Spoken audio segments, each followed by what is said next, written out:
বৃষ্টি বন্যা যেটাই হোক আমার চা খাওয়া তো মিস যায় না, এটা আপনারা অনেকেই জানেন যারা আমার ব্লগগুলো রেগুলার দেখেন। চা খেতে খেতে পুকুর পাড় চলে গেলাম, আর মাথায় বুদ্ধি আসলো আজকে আমরা পুকুরে গোসল করব, যেহেতু বাসায় কারেন্ট নেই, পানির পরিমাণও একদম শেষ। এইরকম অন্ধকারের মধ্যে সারা দিন রাত পার করতে হচ্ছে। আম্মুর ডিম ভুনার সাথে সাথে এখানে মুরগি আর আলুর লাল লাল ঝোল করেছিল।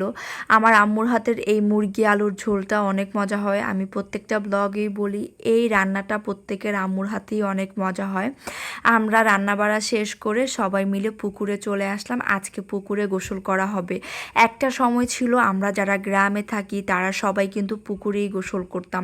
অনেক বছর হলো সেভাবে আর পুকুরে গোসল করা হয় না, হয়তো বছরে একবার কি বড় জোর দুইবার।